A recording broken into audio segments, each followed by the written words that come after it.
Welcome to Block and Order, the show that explores the legal issues facing the world of Web3 and beyond. I'm Kyle Lawrence, and with me, as always, he hates paying tax more than all the rest of you, Moish Peltz. That's me, Kyle. Just can't stand it. Just can't stand it at all. Just don't do it. Let's see how that works out. You know, when we were in Nashville, there was a flyer circulating, which I sent around, which said, you know what? There's actually a way to not pay taxes ever. All you have to do is follow these 7 simple rules and pay me a bunch of money for an educational program. So Was one of them moved to Antarctica? I don't think so. I think no. it was for There was definitely a ubiquitous presence of that at Bitcoin 2024 with the taxes, theft, and don't pay tax and all these kinds of things and Well, look, we go back to the roots of Bitcoin and getting away from all the politicians coming into the room and saying, "Here's how we can help you." Get back to their roots, I guess. That's what they want. They want to help us. But I'm proud to announce we have a very special episode for you tonight. We're not going to do our typical point counterpoint episode, which can be found on all podcast platforms, including on YouTube. But no, today we have a tax-heavy episode with our very own partner, Mr. Matt Foreman, joining us from far, far away. How you doing, Matt? I'm doing well. How are you? Doing very well. Very happy to have you here. Very happy to see you. Your smiling face. I wish I had gotten a copy of that flyer, because usually the tax protester stuffs are pretty funny. They work about as well as ice skating in July, so at least in the northern hemisphere, I suppose. Ice skating in July. The Tampa Bay Lightning won the Stanley Cup. I remember when that happened. Don't Florida Panthers, man. Come on. Don't need to go back that far. Oh, did that happen? I don't know. That just happened. That's a real team. They took the Stanley Cup into the Atlantic Ocean, and I was very concerned about corrosion and so forth, but not my problem. Was that this year? Yeah. That was this year. That was last month. That was a month and a half ago. Definitely don't cut this out. I need to be shamed online. Come at me in the comments. I deserve that. Sorry. Well, Matt is one of our esteemed tax partners at our law firm, and we love having him. He's one of the co-chairs of the firm's tax department, and he is an expert in all things tax, and he loves S corps. So if you really want to get him going, throw us a comment down below and ask him a question about your favorite S corp question. Yeah, definitely. Love them. Love them.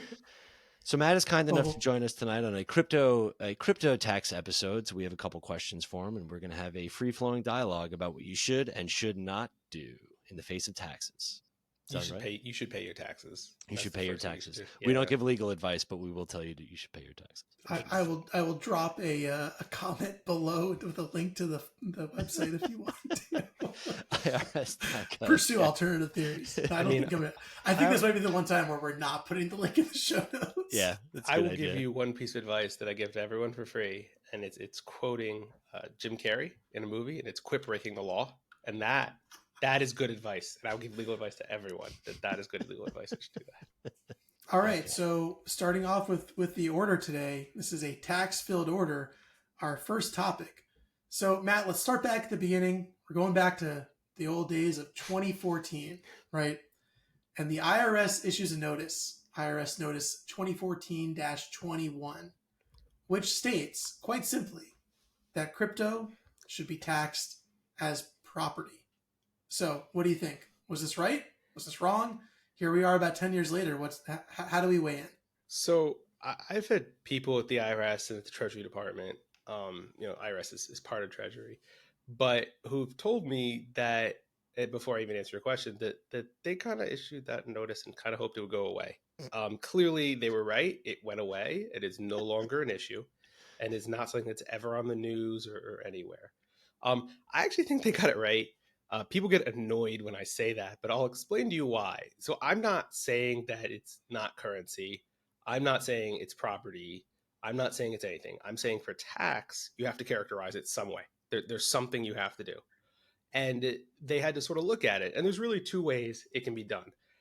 People say, oh, it should be taxed like the US dollar. And the answer is there's one thing in the world that is taxed like the US dollar, and that's the US dollar in the United States of America. Okay. Currencies, the euro, the pound, the Canadian dollar, are taxed completely differently. And there's two basic principles that underpin it. One is there's a de minimis rule, which is basically if you make or lose $500 in a year, you don't have to declare that income. And there's a de minimis. People say they want it for cryptocurrency. The way I think about it and the way it was taught to me was that was done so that you could go on vacation, exchange your money, make some money, lose some money on currency exchange, and come back. That's the premise. $500, even though it has not been indexed to inflation, it's existed for I was going to ask years. if that had gone up No, in recent years. no. One of the many beautiful areas in the Internal Revenue Code, they're just not indexed to inflation, like the 1099 thresholds. Comically stupid, but anyway. The issue is that currencies are taxed in a way where you cannot get capital gains. They are ordinary income taxed at the highest not the highest margin rate, but whatever your rate bracket is. So what I always tell people is, and I say this all the time, is be careful what you wish for, you just might get it. If this should be taxed like currency, then that's fine, but then it's ordinary income. However, Bitcoin, right? Unless you're a trader, unless you're a dealer, you're getting capital gains, right? Maximum rate is 23.8%. Ordinary income maximum rate is 37%. Do you want to pay more taxes? The only way that you will pay less taxes if it were taxed as a currency is if you live in Washington state, which only taxes capital gains and does not tax ordinary income. Don't ask why. I'm not getting into it, but that's something they decided to do. Tennessee did it for a while. Forget why. How is that even? Forget it. I don't think it is, and they said wouldn't you still pay federal ordinary income on that? Yes, they would, but it depends where the rate brackets end up. You can actually states tend to be fairly flat. Most states hit their peak around 100,000, and then like New York, for example, it kicks up again around over $1 million. So it could actually be at a point where the state taxes could be enough to deal with the thing. So it doesn't. So in general, right, and Washington state has a lot of people, but it's not like 50% of the population of the US. If you live in New York, if you live in California, if you live in Florida or Texas, right, no state taxes, you want capital gains. You really want it in Florida and Texas, right, and anywhere where there's no state taxes. So that is something that you really need to think about, is that it can be a currency, but how things are characterized for income tax purposes really does not match what it is otherwise. And I know both of you in your practice, so we have that where I'll answer a question, they'll be like, well, that doesn't really make sense. And I'm like, yeah, man, it's just tax law. I don't know. It doesn't have to make sense. It's the rules. I'm just a messenger. Don't shoot me. I'm just a small town girl living in a lonely world. So it's fine. Well, it does feel like, though, it kind of has I get it, right? So the highest capital gains rate is lower than like most of the ordinary income rates. So from that perspective, it's preferential, but it does seem like you're fundamentally treating it as property, where every time you move this thing, which is this thing that moves really quickly and really fast and autonomously and through different systems and different currencies, constantly, all the time, millions of transactions. Yeah. That it just fundamentally requires you to then like calculate a basis and a gain for all of these millions of, or whatever transactions, which seems like, well, that's just like fundamentally like, okay, that's how it's been for 10 years. We're going to write some new laws. Those new laws are probably going to kind of continue forward from that framework of, well, it's been property for 10 years. It's probably should still be property. But it seems like that's still kind of just like not right, because it just seems like it's something new that shouldn't just be shoehorned into like essentially the oldest form of ownership rights, which are property, and maybe we could have a new way to tax these things. Sounds like securities laws. I think we need to get the SEC involved. They're great about things. So, and they're really great about this stuff. So you make valid arguments, and I absolutely see your point. And I'll make one comment: is there's a whole thing when people talk about my dad used to get paid in apples, or they'd bring this in, and I always point out that if you get paid in apples, like that's cool, but that's still taxable income. You don't actually have to use the value of the property, right? And what your point is, if you want to go Bitcoin, to Doge, to ETH, to the thousands of I'll say meme coins. I'll avoid swearing on this, but millions, but yeah, the quadrillions of them, right? And thousands is not even in the ballpark. You go between one and the other. The issue is the way that it's characterized for tax is it pretends, right? And tax always interposes and creates extra steps that don't really happen in order to sort of create a flow. And the idea is that it goes Bitcoin to dollar, then back up to Doge, right? That's how it views it, right? And that's how it would be if I traded a baseball card for a bobblehead, right? Same idea, right? It's just that it's property for property, and that's how it's taxed. And so they sort of looked at it and said, well, That the one area where currency could be better, right? Or there's other ways, and people say, well, what if we keep it in this, or what if I keep it in the same wallet, right? It just holds different types of tokens, different types of whatever.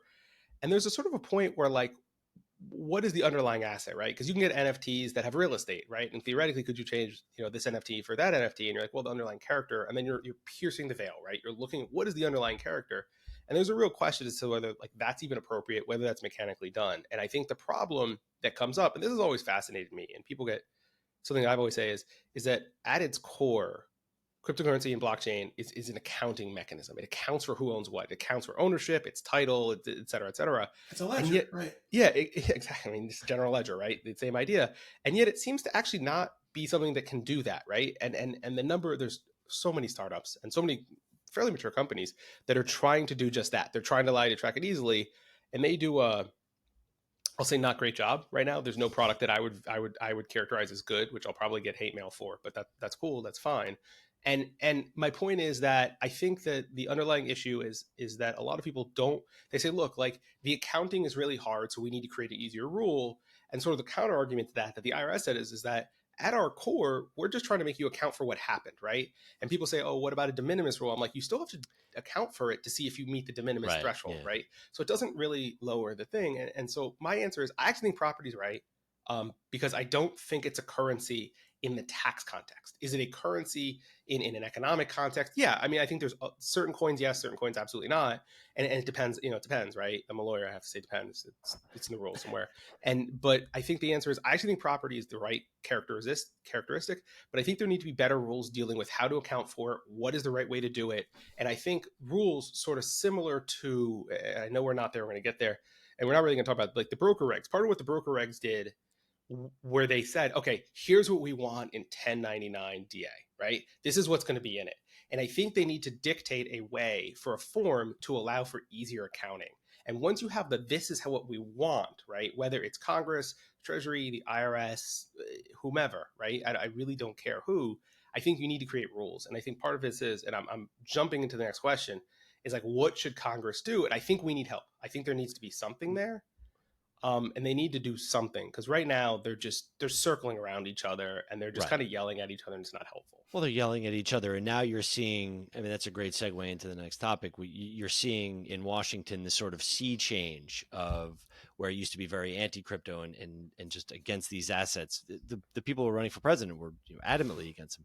And now you have a complete 180 on these fronts from both sides of the aisle. So it's an election year. We're not going to kid ourselves and think that anything meaningful, if anything, is going to happen between now and the end of the year. But going into 2025, what do you think, as somebody with your expertise and somebody who really understands, one, these assets, and two, how they're taxed at the federal and state level, what should Congress do, and why aren't they doing anything other than the reasons that we've already alluded to? First off, I think there's a material chance that there could be significant laws passed after the second Tuesday in November until, like, whenever the new Congress comes in. By the outgoing administration? Yeah, not as much by the administration. I actually think, for the most part, yeah. I think if you can get the House, the Senate, I think you can get 60 in the Senate, but you can get the House to agree on anything other than the fact that they're way cooler than the Senate. I think that you would actually have a pretty good chance of doing something.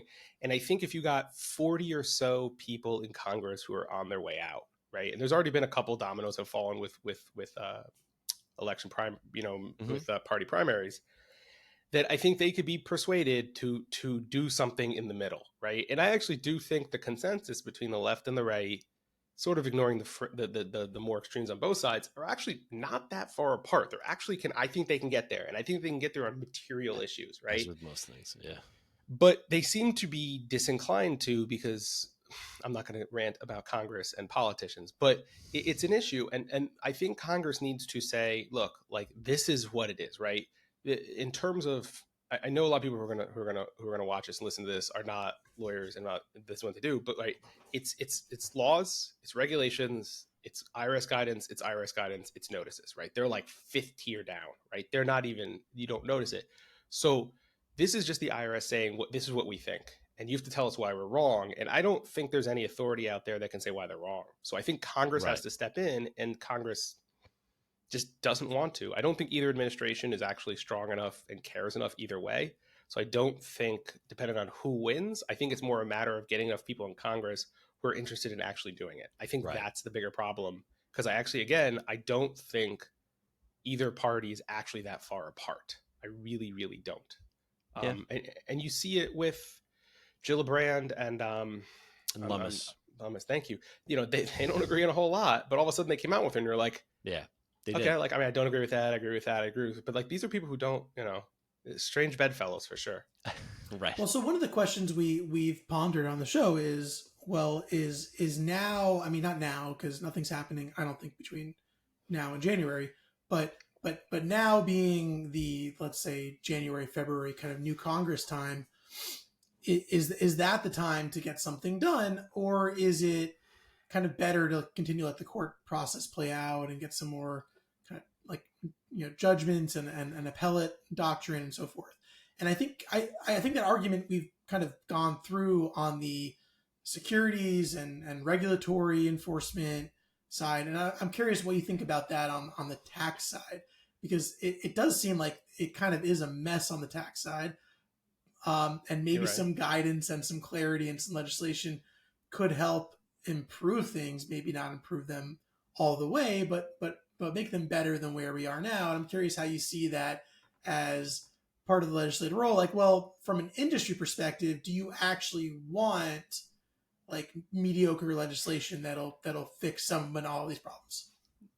I don't want mediocre legislation, but given the last 5 large tax bills, you know, spanning from TCJA, you know, I don't have terribly high expectations, because I think a lot of it gets rushed and isn't done right. And I think this is going to get jammed into some other bill or an appropriations bill or something like that, which I don't want, right? Because I don't think this is a tax issue at all. I think you want, as someone in an industry, you want them to sit down and work through just this problem and vote on these problems and have real discussions. They're just not. And I think I'm going to kind of go into the next point about Loper Bright and the end of Chevron deference. I think Congress needs to act. I think Congress has abdicated its authority in ways that are extremely frustrated, right? Even people on either side of it who disagree with me on points or agree with me on points are very frustrated with Congress, congressional inaction. It's unacceptable, right, and it's frustrating. The positive is, and I'm going to make a really interesting comment, that all of your comments are interesting, just for the record, right? This one is, you know, before, right.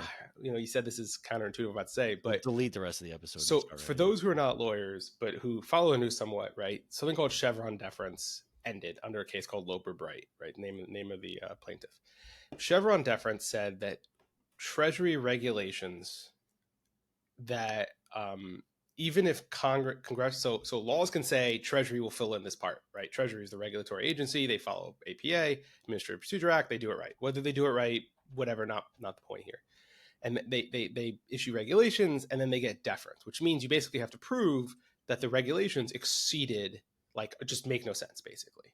I'm way flubbing it, but like that's the idea for layperson. If you know what I'm talking about, like, just pretend I'm right. And what happened was, with Loper Bright, Chevron deference gets ended, right? Which means that the only time regulations get ended, if get any sort of deference, get any sort of preference, are viewed as correct, sort of by default, is if Congress explicitly says, in the case of tax, Treasury can regulate in this area, which is extremely rare. There's maybe 100 times in the tax code, which is extremely long, that it says it, and they tend to be very narrow, right? Very narrow.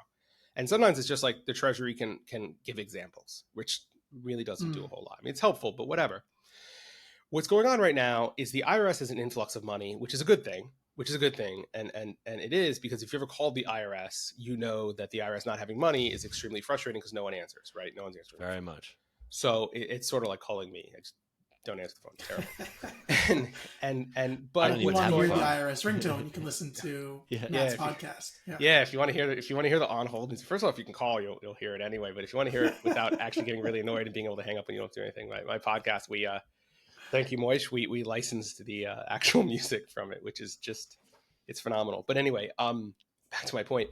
So the end of it, what's going to happen is the Treasury doesn't have the funding that the IRS has, and if there's no meaningful preference, meaning that the Treasury regulations aren't given deference, aren't viewed more highly than just the IRS issuing lower guidance, the IRS, which has more budget to do this right now, is actually better equipped to start pushing out specific points, right?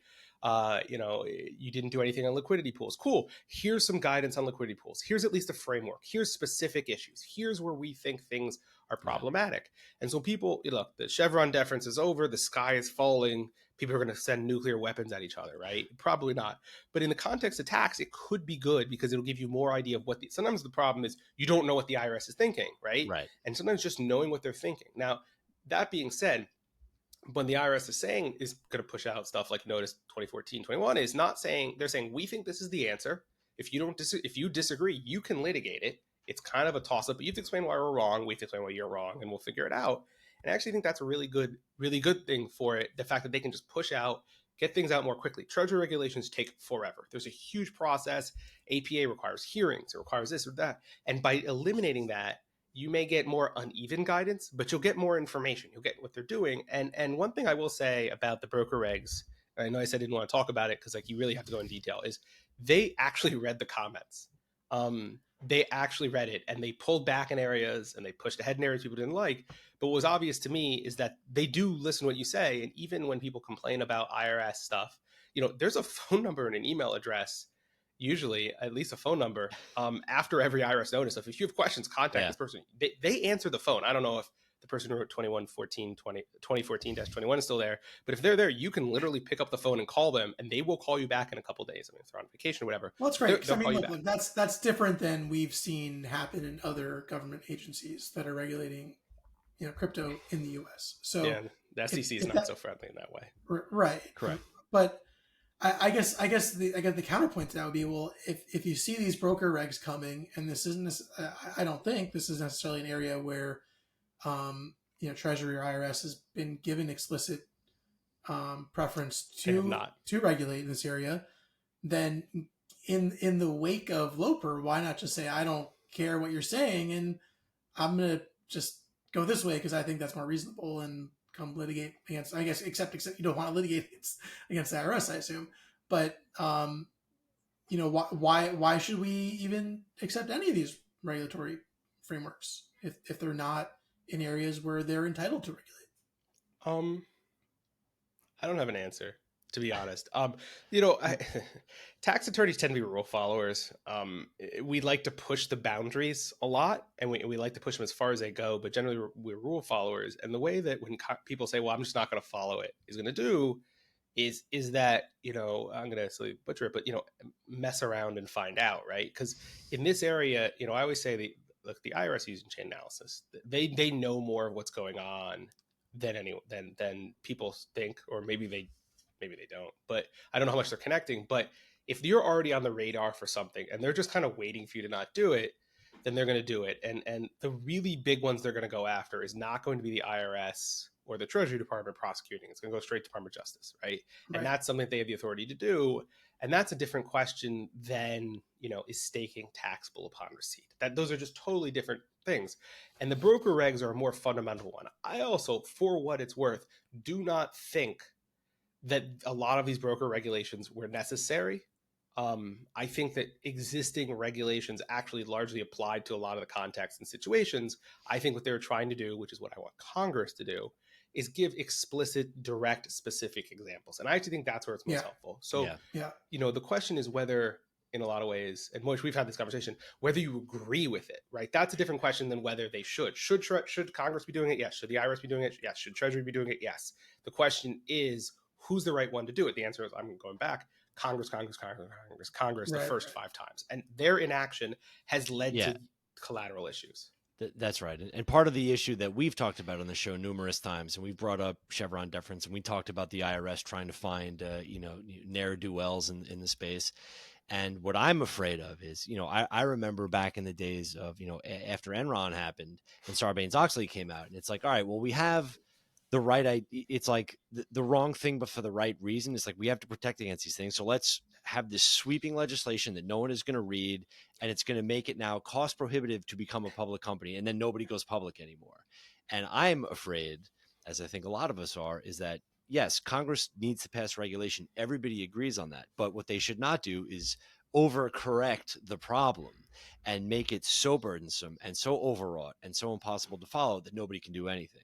And, who knows? I mean, maybe Congress can get their act together, and the people who are coming in are just becoming more and more learned about this space as time goes on. I think that's a little optimistic, but I don't know. I shudder to think of what it's going to look like. To be honest, I worry about letting judges do it. yeah, I think it's a job of legislators who have staffs I don't disagree that can with educate that. them, Yeah, and I think judges just don't have the resources to properly educate themselves about the underlying technology, about the transaction, about tax law. Most judges have never dealt with tax before. Most federal judges, that's what you're going to deal with, right? mm-hmm. And that's a problem. And they've never dealt with a lot of areas of law, and that's hard. Being a judge is a deceptively challenging job. I mean, most lawyers kind of aware of like how crazy it is. People are like, "Oh, yeah, you just kind of learn every area of law," and I'm like, I don't know anything, Like, I struggle to keep up with tax law. Like, I can't imagine learning, every title of the United States Yeah. Code and then having to explain it, right? So I think Congress has to do something, and I don't know what the answer is, and I don't know what the right one is. But I think your point about, you don't want to bring out the sledgehammer when you need a small hammer. When Right. that's it, and you're right, and I think that's a problem. I think the broker regs were a sledgehammer of sorts, but I think when they came back, they used more sledgehammers, but smaller ones. But they still went pretty hard because I think they view it probably correctly as there's some real problem areas here. But I think Right. the issue is they needed something out there to use it to then go after the people who aren't doing things right and aren't following what should be done. And I think the good actors are going to significantly see their expenses go up and their compliance costs. And I don't think that's good. No, it's And fair though. Yeah. and I don't know what again, I say this repeatedly, I don't know what the solution is, but I don't think relying on a regulatory state is the solution. And I think, again, I blame clearly Congress all the not. time. So Yeah. it doesn't work. So, I think it could be good. I think you could get more guidance coming out from the IRS rather than just Treasury. But I just really think we need Congress to act. I say it 1,000 times, and I'm a broken record, but I'll keep saying it. All right, so Matt, we've been talking about some aggressive positions we could be taking in crypto, and I'm wondering about a specific one, which is about wash sales. And I hear a lot of different opinions about wash sale rule being, I own some crypto, it's say down 25% or 90% as cryptos often tend to do. Why don't I just immediately sell it and then buy it back, and then therefore take the loss, then net that loss off against any other gains I get, and I can just immediately rebuy that same crypto and generate basically a fake loss for tax purposes. So I hear a lot of people saying, like, there's no rule that says I can't do that. Why not just do it? And I feel like you may have a caution sign for us. So I will tell you that there is only really one context in the Internal Revenue Code where wash sales are specifically not allowed. It's in the context of securities, so stocks and bonds, basically. There's other things that fall And into every crypto has, Yeah. some regulators say. Right. Right. Yeah. So basically what those are is you have to sell it and then not hold it for a period of time before you can rebuy it. Otherwise there's a wash sale. And what the wash sale is basically it pretends you never sold it. So the gain or the loss just gets, well, it would be the loss because if it's gain, it's irrelevant. You can actually have wash gain and you recognize the gain. But the wash sale loss doesn't work. And what happens is it just defers the loss again. It just kind of keeps it going. And what you want and people say, well, it doesn't say I can't, so therefore I can. And there's a very famous case, Gregory v. Helvering. Guy T. Helvering was what is now the Secretary of the Treasury.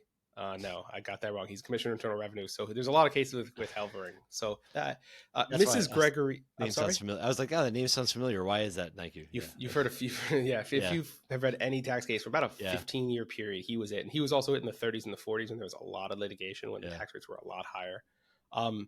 Mrs. Gregory did some structuring that just didn't work, right? And there's this wonderful phrase, and I'm going to misquote it because I never bothered to learn it, from Judge Learned Hand. His actual first name was Billings, I think. But what he said is, there's no constitutional duty to pay more taxes than you're obligated to pay, which is true. But that's dicta because Mrs. Gregory lost and she paid penalties. And what the actual point of the case is, but this is not that. You can't structure a transaction to manufacturing that's false. So Morris, you said false loss, right? If you say this is a false loss, but I'm going to take it, well, no, then you need to be able to take it otherwise. The reason that you wouldn't be able to do it, and the counter argument, is what's called the economic substance doctrine, which is codified. It's actually law, 77010, I think, I'm 99% sure. And what it basically says in this context is, from an economic perspective, you didn't actually sell it. There was no real risk here. The economic is that you sold it and you bought it, right? And I've had people say, well, you just wait 5 minutes. And from a non-tax perspective, that's a heck of a position, which is, if your asset in 5 minutes could drop enough that it's worth it, do you want to buy that asset? Which is sort of the point about, the many, I'll say, less successful tokens and coins that exist. But on the flip side, what if you're doing it, right? And so how, people are like, well, how long do I have to wait? I'm like, look, if you were to wait 30 days, right, which is roughly, the rule's a little different than that, but I'll just say it's 30 days, which is the rule for securities, I think you're fine, right? But 30 days is kind of a long time, especially in an asset as volatile as most of these are. So do you need to wait that long? No, but don't sell it, wait 5 minutes and buy it, right? That's bonkers. That's just way too fast in my view. So it doesn't say you can't, but the economic substance doctrine, which absolutely exists, doesn't do it. There's also, from another perspective, some people say, well, what about the step transaction doctrine? Step transaction doctrine, very similar concept, but it's basically, if you wouldn't do every single step, right? You can't manufacture, and this is what Mrs. Gregory did wrong. She took all these steps to get to an endpoint, right? And by using all these technical steps, she got to an endpoint. And you can't do that. You can't use 17 steps to get to one where you can get there in one. And by doing these 17, you get a different result. It sort of collapses it, right? If you wouldn't do all of them at the start, then you wouldn't do any of it, and it should really just be ignored or recharacterized. And that's the issue, right? So people say, well, I do them and I take them and that's it. And I'm like, okay, yes, but you could get audited. And if you get audited, right, they're going to do it. Is the IRS watching trades that closely? Heavens, no. They don't have the resources to do it. And I don't think our AI is anywhere near good enough to do it. And frankly, I've dealt with some active trader clients, former clients. And man, there are people who are doing a lot of trades. So you have to be pretty high for them to really get up that number. If you're doing 2 trades a day, right, and you're doing a couple watch sales, they're not paying attention to you. I don't mean to sound rude. I would love to view as important, although maybe we want to be not important to the IRS. And I think that's what we're looking for. So people say, the question, right? Okay, but what about watch sales? It doesn't say I can't. And there's a rule for securities, so I can. And the answer is you can. It's the old trading adage, bulls and bears, make money, pigs get slaughtered. Don't be a pig. Yeah. Make a rule and do that. And I think that's what's important to me. I mean, from where I sit, wash trading is a very common thing in the securities markets because people are doing it to, create the illusion of price action, which drives the prices up. And that's when people want to capitalize on it. So it's kind of interesting to think of a scenario where someone is doing this in order to juice the price.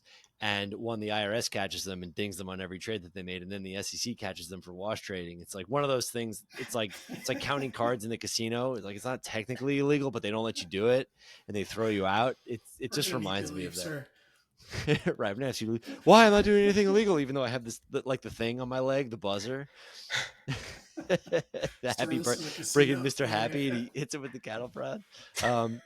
But that's what I think about wash trading. It's just amusing to think that there is no hard and fast rule about these things, even though it's to me it's a smell test kind of thing, where there's smoke, there's fire. If you have to ask, then you shouldn't do it. And that's the kind of thing that it's like, hey, should I be doing this? I'm trying to juice the price. Probably not. It's like you don't need a law degree to know which way the wind blows. I had to that point, I had a conversation with someone who was a trader at a bank. And what he sort of surmised was there were periods where they were probably selling the stock to themselves, right? Different traders taking different positions. Oh, definitely. And in crypto, my Lord, that can happen. That really can happen, right? And you can probably do it yourself. So you can goose it in ways because, look, the SEC watches what's going on a little more than anyone, whomever the regulatory agency should be in any country on this stuff. I don't know. And I have no opinion on that. Believe me, I have none. But, it's hard to figure out. And I always say, like, well, then I just do a wash sale. And I'm just like, yeah, I don't think taxes are your real concern. Right. I'm worried. Right. That's the least of your problems. Like getting the IRS audit would be welcome. Now you have somebody to talk to. It's like, don't worry. I was only trying to pump up the value of this in order to sell it to some bunch of suckers. Ben Affleck's going to star as me in the movie, or Leonardo DiCaprio, whichever one you want it to be, right? Zach Galifianakis. And that's It's got the figures moving around. Yeah, I love that GIF. Love that one. Or do we say GIF or GIF? You're kind of dancing around it, but GIF. It's GIF. Okay. So one of the things you mentioned was don't do this or you could get audited, which we've been involved now in quite a few instances where people have been audited, including for significant cryptocurrency activity. And I'm wondering, just based on your experiences, how should people think about not just at the point of audit, but at the point of preparing and declaring and organizing and keeping records? How should people prepare for being successful and surviving an IRS auditor, whether they're casual trader, perhaps someone that's more active, perhaps more of a enterprise or crypto institution. How should they think about that question? So first off, my first piece of advice for everyone is keep the best records you can and file your return on time. People are like, well, if I don't file my return, they'll never find me. And I can tell you, I've defended those audits. Yeah. Some of them actually go pretty well if you can get the data and the information. Some of them go about as well as a young child trying to get a young child to put on their shoes when they want to watch TV. Okay. And perhaps not as well. And the IRS, and I don't totally blame them for not being thrilled when you tell them, I have no records, I don't know, but I made $142, right? That's not an answer. And there's a case. Wallet addresses, you figure it out. Yeah, you got all my information. Yeah. And I will tell you that this is a situation where they do have all the information. I've gotten IDR, information document requests, which is how the IRS asks for information in a formal audit, where they include the person's trading records. They said, please, explain these trades. And you're just like, oh. And they're tracing it between different platforms. They're tracing it between wallets. And that's when I realized, like, the IRS is pretty good at this. They really have spent money on it, and they've spent time, and they have people who are good at it. So file your return, get it done right? Keeping accurate and contemporaneous books and records, right? At the same time you're doing it, put it in Excel, right? I bought it at 40, I sold it at 41. I bought it on this date, this is the quantity. I know it sounds annoying, but if you're the kind of person who does 2 trades a day, that's not a lot of work. Just do it, stick it in Excel and move on.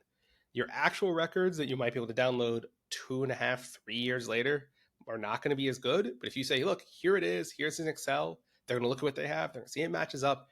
They don't, I say this quite often, they don't want the smoke, man. They want to agree with you. They want to get it right because they don't want to deal with a headache audit. It's just human nature, right?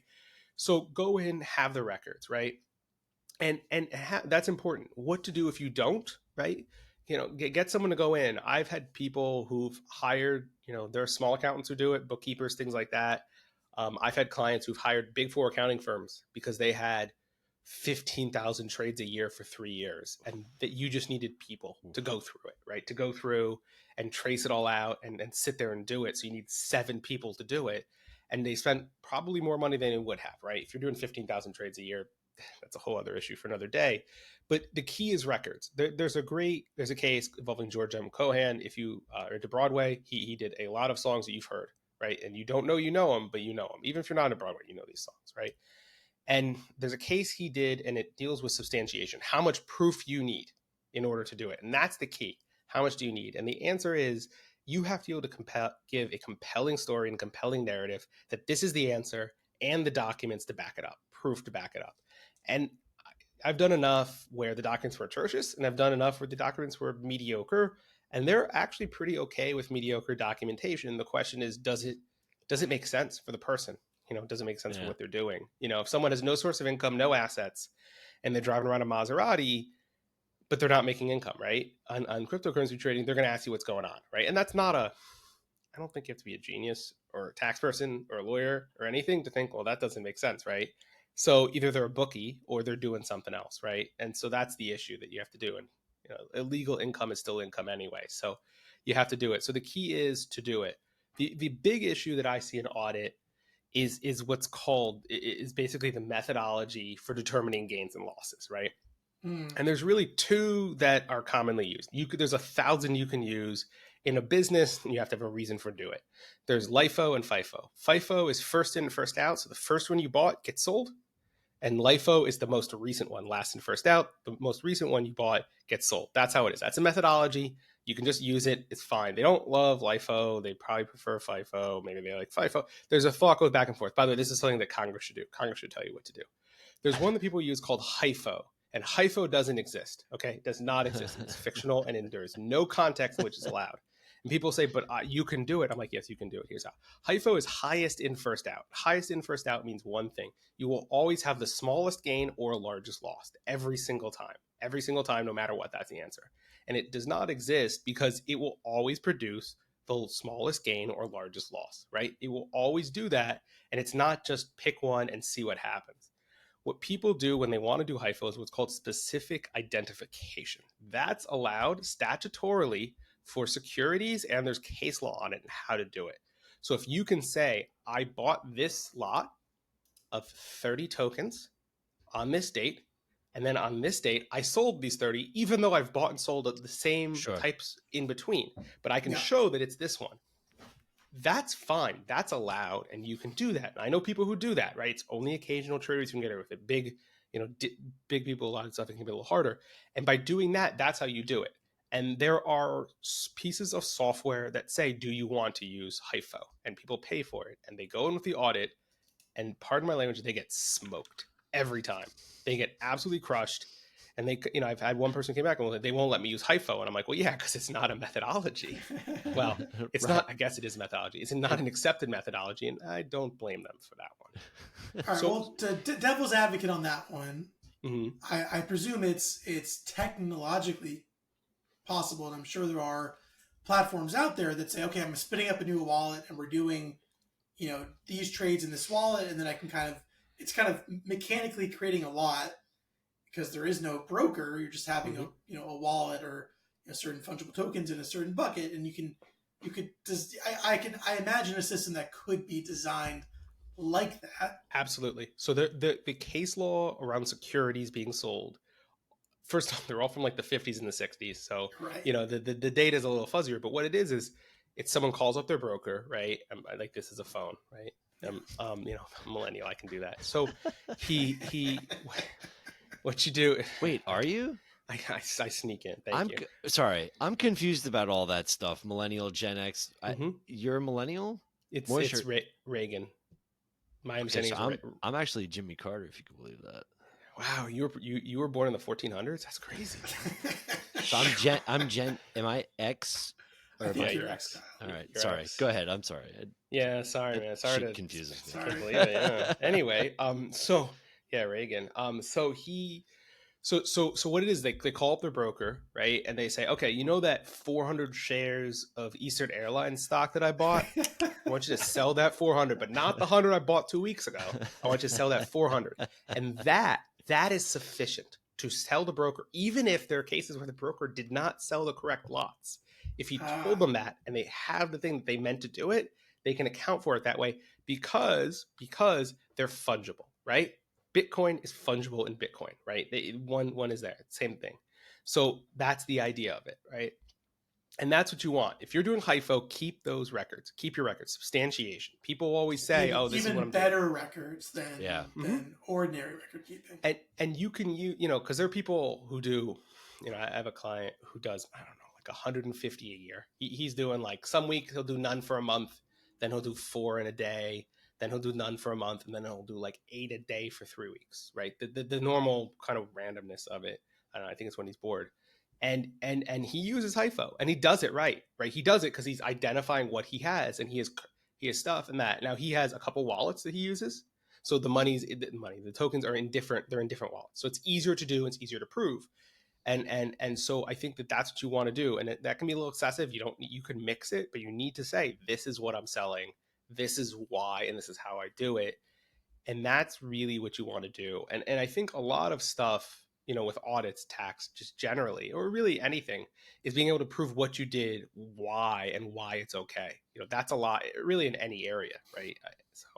Right. Yeah, and I know anecdotally we've spoken with people that have hundreds of thousands or millions of transactions a year, and so I think the average listener here probably has under 1,000. I would imagine, but the numbers quickly run up, and then good luck to anyone trying to look back and figure out what happened with the transaction. The records are terrible. I always say it's a $1 trillion company. If you had a functioning product that could scale, to the point where like a trader could use it, you would have $1 trillion market cap in 6 months. It'd be like that, because you would destroy the market, you would take over the market, and people are like, oh well, like one of the big trading platforms would buy you. I'm like, no, one of the big banks would buy you, Apple would buy you, like Nvidia would buy you. Come on, Right. like anyone would do it, because you have that market, you figured something out, right? And I appreciate that it's harder than I'm going to pretend it is, right? I know that it's technically complex to do, but it's that combination that needs to be there, and it needs to exist, and it's just not there. We've met a handful of, or at least I've met a handful of people at these Mm-hmm. conferences who say, I have this platform that can do all this for you, across every chain. And I'm like, okay, cool. And I don't think any of them still exist. I wonder if I still have any of their shirts upstairs. No, we've definitely spoken to some people that have legitimate, like really impressive tax tracking software. In fact, I will say, if you're one of our listeners, please come on Block and Order. We should reach out to a few of them. That might be an interesting kind of round two here with Mr. Foreman, is to have on some tax tracking and run through, how it we've works. kind of done on Matters, is like, what was the client trying to do on this liquidity pool transaction where there's kind of 10 intermediate steps, and it's like, oh, there's something very clear in my mind at the time. But now I don't remember. But I wasn't wash trading. That I definitely was not doing. I need to get the front of a balcony and get someone to sit next to me, like Waldorf and Stadler, and be like, "What are you idiots doing there?" It'd be so That's mean. Great pull. Thank you, appreciate it. So no, I mean, look, like that's the problem, right? And I think that there's an issue. What I actually think the biggest issue with that software is scale more than anything else, because I think if you have a small data set, you get it right? And then you start going to more and more and more and more and more. And then all of a sudden you're in 60 places. Each one outputs the data totally differently, right? And then you're trying to do it for 5,000 trades in an hour. And I just... Right. Yeah. Best of luck, man. That's tough. Yeah. That's a tough one. Also, it's and human error, right? That's the other portion of it, right? Mm-hmm. It's hard. The software and because we're all talking about bits and blocks, and they're only as good as the humans that are controlling them, right? Well, I always like banks, right? Bank software that does it. Like banks spend hundreds and billions of dollars a year, big bucks, to make software that they control the inputs, the display, the outputs, and everything, right? Yeah. And they spend money, huge amounts of money. They blow their budgets every single time, and then they get it wrong, and then they fix it, and then they just constantly are updating and updating and updating and updating. And people are like, this should be easy, and it's just not. And I think that's the hard part. I mean, imagine getting one platform that could work on 800 different banks. Now add 2 zeros to that number, and they're banks that don't, the platforms don't really want to work together. They don't. So, well, I think a crypto tech entrepreneur is going to solve this before the big bank platform entrepreneur. Probably. I think it's a problem that, to the extent you can minimize you can never eliminate human error. But the extent you can minimize it, I think someone working on millions of crypto transactions in this new kind of completely digital world is going to find a way to mostly crack that code. I'm optimistic about that. I'll tell you who's going to do it. It's going to be someone who works at a bank and quits. That's what's going to be. They're going to get funding. They're going to get funding from their bank. The kernel of the idea, and they won't be burdened by the banking regulations that probably constrain a lot of this tech. Yeah. And they'll get funding from the bank itself, or they'll get funding from someone who wants it to happen. Right. And that's what they'll do. It just takes time. And I think it's the kind of thing where I bet you someone's farther along than I think they are. And the product will come. I don't say come out of nowhere, but I think it will. I think it'll be one of those ones where there's a couple that come along, and all of a sudden there's one that just rushes everyone out of the way. Yeah. And that's it. That's what'll happen. And then everyone will be like, man, Matt Foreman, that guy's a genius. He knows how to code. And I'm like, Well, yeah, you that's why the last class I took was C++. So yeah. obviously. I was that gonna. in high school. Well, Matt Foreman, thank you so much for coming on our show. My pleasure. Thank you. We're looking forward to an audit-free future. If you don't know, Matt is the host of another podcast on our FRB podcast network, How Tax Works. If you haven't checked it out, if you want to know more, we'll drop a link in the show notes. Please like and subscribe to his show. You can follow it all major, wherever you get your podcast. Same for Block and Order. Thanks for tuning in, Kyle. No, that was it, Matt. Thank you for joining us. You definitely upped the handsome quotient of our show, which we greatly appreciate. I appreciate the kind words. They're false, but I appreciate it. Thank you. All right, Kyle, we just finished recording an amazing episode with our partner, Matt Foreman, who is a tax extraordinaire and has a lot of interesting insights when it comes to crypto. He also hosts the How Tax Works podcast on the FRB Podcast Network. So, Kyle, what do you think of our first FRB interview?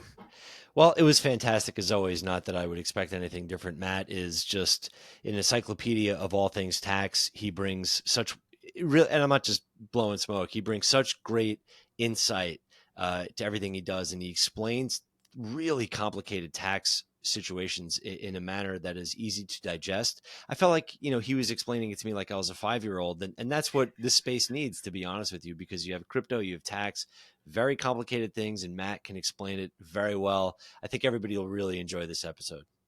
Yeah, I think this is a great explain it like I'm 5 tax episode, but Yeah. if you stick with it, we get to some pretty hairy concepts. So I'm sure everyone will enjoy.